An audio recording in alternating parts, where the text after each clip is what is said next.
Halo guys, apa kabar kalian semua? Mimin di sini bakal melanjutkan alur cerita Sword Star. Disclaimer dulu bahwa kemungkinan besar ada perbedaan antara novel dan versi Donghua-nya, tapi alur cerita utamanya tetap sama.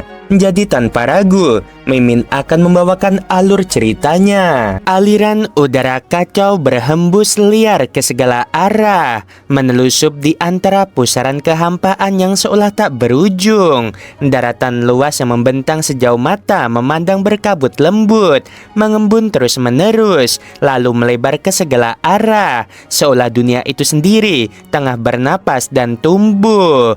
Di tengah hamparan tanah tak bernama ini, berdirilah sebuah istana megah, menjulang dan memantulkan cahaya kristal dari setiap sisinya. Di dalamnya duduk seorang lelaki berwajah tenang, penuh wibawa, dengan mata setajam cahaya bintang dan senyum yang jarang terlihat. Dialah Sosanke, salah satu eksistensi tertinggi di seluruh semesta. Di sampingnya, di atas meja kristal, sebotol anggur surgawi bersandar manis. Ia mengangkat gelas anggurnya dan menyesap sedikit, kemudian berkata pelan, "Sudah hampir 20 hari ia telah berada di alam semesta miniatur milik Lo Feng selama hampir 3 minggu. Sebuah tempat yang asing namun menenangkan, sekaligus membingungkan. Ia datang bukan untuk bertarung, melainkan untuk berjaga, karena waktu itu telah mendekat, waktu ketika 450.000 binatang sektor akan menyerang serentak dan melahap dunia sang murid. Namun semuanya terlalu tenang, sunyi yang mencurigakan. Tapi tiba-tiba sebuah kekuatan tak terlihat menyapu seluruh alam semesta miniatur. Ruang bergetar, waktu seakan tersedat, planet-planet di kejauhan bergoyang, dan bintang-bintang gemetar dalam diam. Sosanke seketika meletakkan gelasnya, matanya menyimpit. Apakah mereka sudah mulai melahap? Menurut teori, ketika binatang sektor melahap sebuah alam semesta mini, para makhluk di dalamnya tidak akan menyadarinya. Tapi jumlah mereka terlalu banyak. Ratusan ribu binatang sektor melahap dalam satu waktu, menciptakan gelombang energi yang mengguncang ruang dan waktu itu sendiri. Di pusat alam semesta miniatur Lo Feng, ribuan planet berputar mengelilingi satu titik kehampaan. Energi mengalir deras ke dalam pusaran itu. Namun kini, sesuatu yang besar terjadi. 450.000 binatang sektor telah mulai menarik kekuatan asal ini dari luar. Mendadak, dari dalam pusat asal itu, muncul sesosok avatar ilahi, menyala terang bagaikan matahari surgawi. Itu adalah Lo Feng. Ia melayang dengan tenang, matanya penuh konsentrasi. Tangan kanannya terangkat dan suara hatinya menggema dalam seluruh ruang asal. Ia mengerahkan seluruh tekadnya, menopang struktur asal dari dalam. Ia tidak menyerang, tidak menghindar, ia bertahan. Bertarung bukan dengan pedang, tetapi dengan keutuhan semesta itu sendiri. Daya tarik mengerikan dari luar menyerbu. Ruang mulai merekah, planet-planet berputar liar, memuntahkan sinar energi ke segala arah. Pusat kehampaan di tengah asal tampak seperti hendak runtuh. Namun, tiba-tiba semuanya berhenti. Daya tarik yang begitu besar itu seakan membentur tembok tak terlihat. Bukan perisai biasa, bukan sekedar kekuatan, melainkan kesempurnaan. 450.000 binatang sektor yang menganggap melahap adalah hak mereka menjadi terpental mundur. Apa yang terjadi? Gumam Lo Feng tertegun. Ia tidak menduga akan semudah ini menahan kekuatan mereka. Ia segera memeriksa sumber asalnya. 100.000 planet berkumpul mengelilingi pusat kehampaan. Semuanya terhubung. Dan saat itulah ia sadar, 100.000 surga dan awal mula. Sekarang aku mengerti. Ia telah membentuk alam semesta mini yang lengkap tanpa cacat. Sesuatu yang tak pernah dimiliki oleh makhluk agung manapun sebelumnya.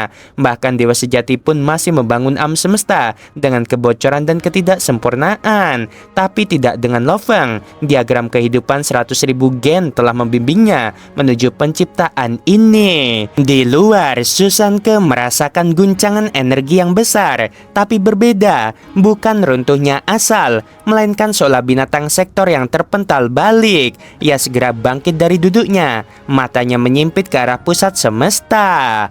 Lo Feng, apakah kau butuh bantuanku? Tanyanya lewat sambungan suara. Tak lama kemudian, suara Lo Feng menjawab tenang tapi penuh keyakinan. Tidak perlu guru, mereka tidak bisa melakukan apa-apa padaku. Susanke terdiam tak percaya. Lo Feng berkata lagi, mereka bisa melahap alam semesta mini milik dewa sejati lainnya, tapi tidak alam semesta milikku. Susanke perlahan tersenyum, sebuah senyuman tulus dan bangga pada muridnya. Kalau begitu, aku tidak dibutuhkan di sini. Ia tertawa keras dan segera menghilang dari dunia miniatur, meninggalkan Lo Feng dalam ketenangan dan kebesaran. Sementara itu, jauh di luar sana, para binatang sektor kini berada dalam keadaan terpukul. Mereka yang selama ini melahap tanpa hambatan telah menggigit sesuatu yang tak bisa mereka hancurkan. Mulut-mulut mereka seolah menggigit sebuah baja.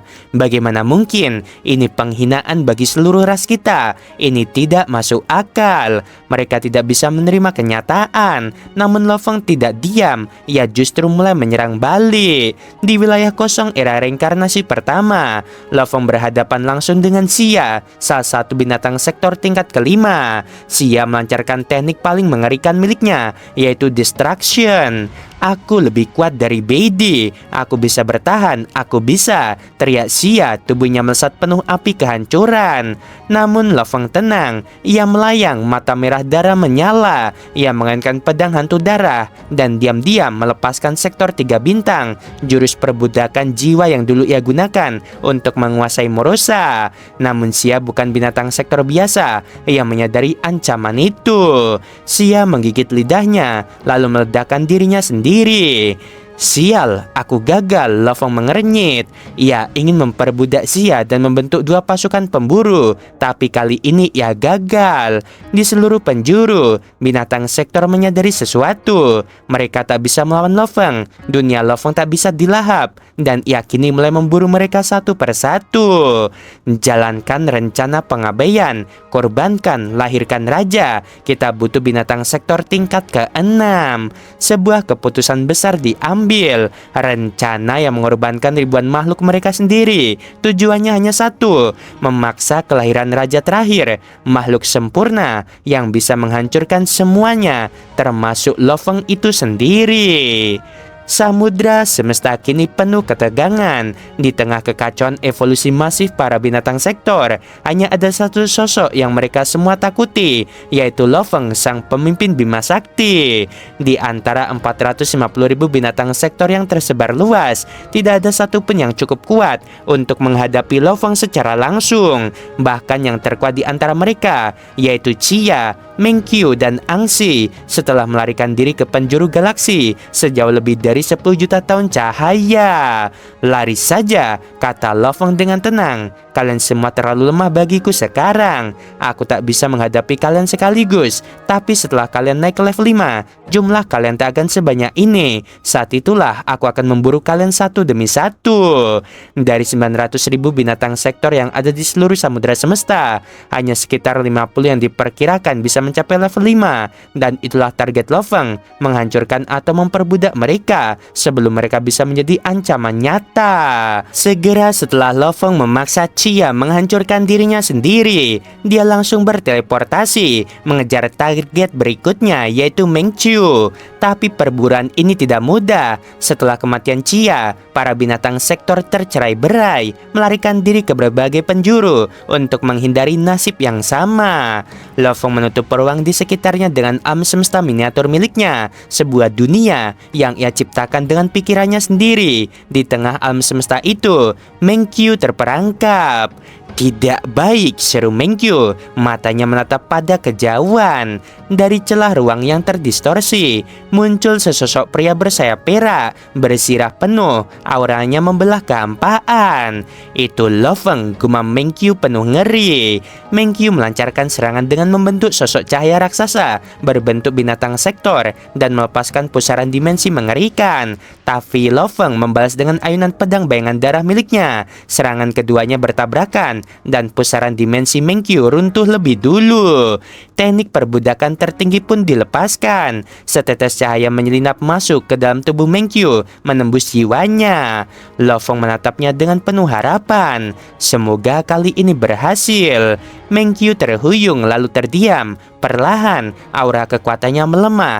Matanya yang tajam kini tampak bingung. Akulah rajanya, gumamnya pelan. Ia menatap Lo Feng, lalu berlutut dengan penuh hormat. Lo Feng mengangguk tenang. Bagus, aku akan mengejar Angsi, kau habisi binatang sektor terdekat. Baik tuan, jawab Mengkyu tanpa ragu. Kabar cepat menyebar di antara binatang sektor. Mengkyu telah diperbudak. Ia telah berubah seperti Morosa sebelumnya. Waspadai teknik perbudakan milik pemimpin Bima Sakti itu. Binatang sektor kini bukan hanya takut akan kematian, mereka takut kehilangan kehendak bebas. Itulah sebabnya ketika Lo Feng mengejar Angsi, makhluk itu memilih meledakkan dirinya sendiri sebelum Lo Feng bisa menyentuhnya. Mereka lebih memilih mati daripada jadi budakku, gumam Lo Feng sambil mengerutkan kening. Ini mulai sangat menyulitkan. Dalam waktu 8 hari, Lo Feng berhasil menghabisi Chia, memperbudak Mengkyu, memaksa Angsi dan satunya lagi meledakkan diri, memperbudak total 8 binatang sektor. Namun, semuanya tidak semudah itu. Ia sadar satu-satunya jalan untuk menciptakan binatang sektor level 6 dan menghindari ancaman baru adalah mengorbankan mereka semua demi Morosa yang masih berada di level 2. Tuan, ujar Morosa hati-hati. Aku yang terlemah di antara mereka semua, tapi aku akan melakukan apapun demimu. Lo Feng menatapnya. Aku sudah membuat janji, Morosa. Kau akan menjadi satu-satunya yang bertahan. Kau akan memakan mereka dan bangkit menjadi binatang sektor level 6. Lihat tuan, kata Morosa sambil menunjuk pada peta kosmik. Hampir semua binatang sektor telah masuk ke wilayah samudera yang hilang. Wilayah ini adalah zona paling kacau di seluruh samudera semesta. Tak ada koordinat, tak ada peta, tak ada arah pulang. Sekali masuk, kemungkinan kembali nyaris mustahil. Masih ada 30.000 yang tersisa, kata Morosa. Tapi sisanya sudah hilang di kedalaman samudera. Lo Feng menatap wilayah itu. Ia tahu jika dibiarkan, kelahiran binatang sektor level 6 tinggal menunggu waktu. Kalau begitu, aku akan masuk juga. Tapi tuan, gumam Morosa cemas. Aku membawa Mengkyu selama dia merasakanku. Aku tidak akan tersesat. Namun yang terjadi di dalam wilayah samudera yang hilang jauh lebih buruk dari perkiraannya. Binatang sektor melarikan diri ke segala arah, masuk ke lubang cacing alami yang tak terdeteksi.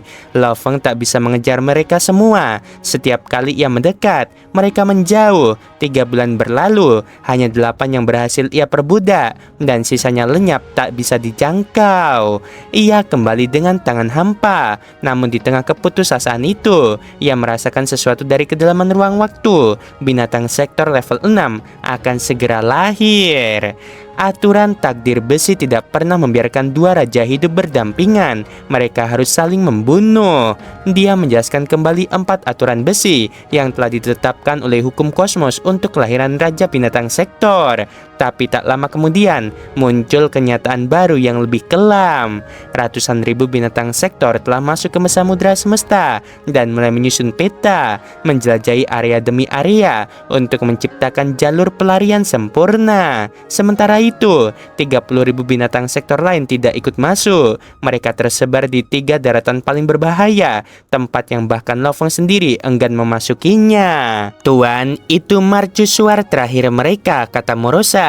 Jika semua budak tuan mati, mereka tetap bisa menjadi penunjuk jalan bagi raja yang lahir nanti. Aku mengerti. Lo Feng menggenggam erat kepalan tangannya. Itu artinya mereka sengaja menyebar ke tanah terlarang agar tidak bisa kuburu dalam waktu singkat.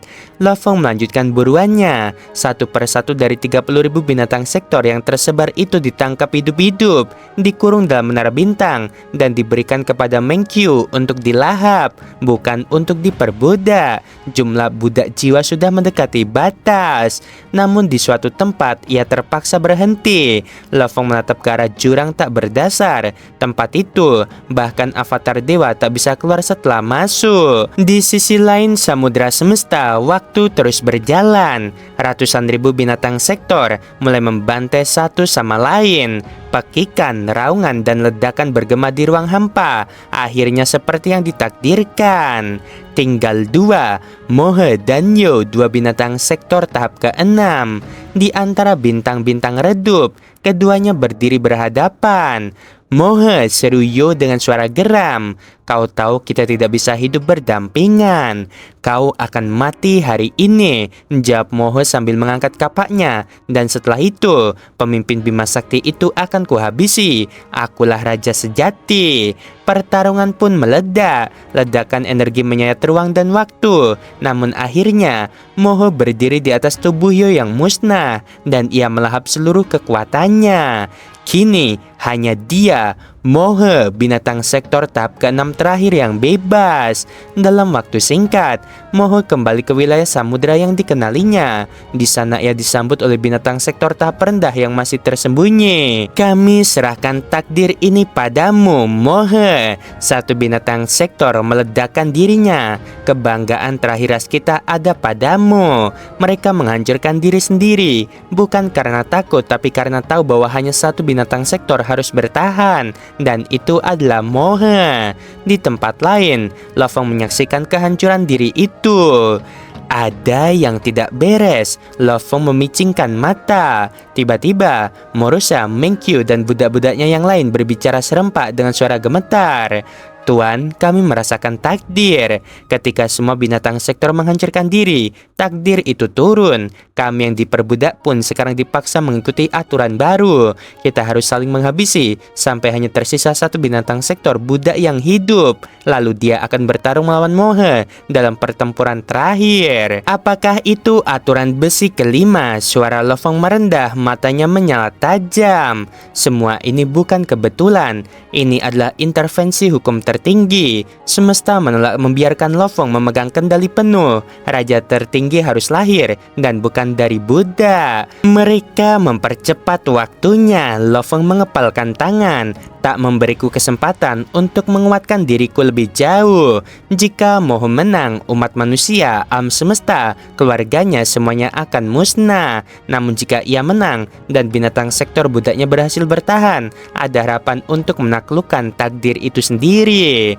Lofeng berdiri di dalam menara bintang, mengenakan sirah perak yang berkilau. Kalau takdir menantangku, maka aku akan melawannya. Sebelum berangkat menuju bentrokan nasib dan kehancuran, hanya ada satu hal yang mengisi pikirannya. Aku harus melihat keluargaku satu kali lagi. Oke guys, mungkin di next episode akan ada bentrokan antara Lofeng dan juga Mohe, binatang sektor level 6 pertama ya. Kita tidak tahu sekuat apa dia, katanya sih dewa sejati ruang hampa lewat ya. Sekarang kan Lofeng dewa sejati, tapi ya lebih dari dewa sejati. Kita tidak tahu siapa yang akan menang. Sebelum video berakhir, Min mau bilang sungguh membagongkan. Terima kasih.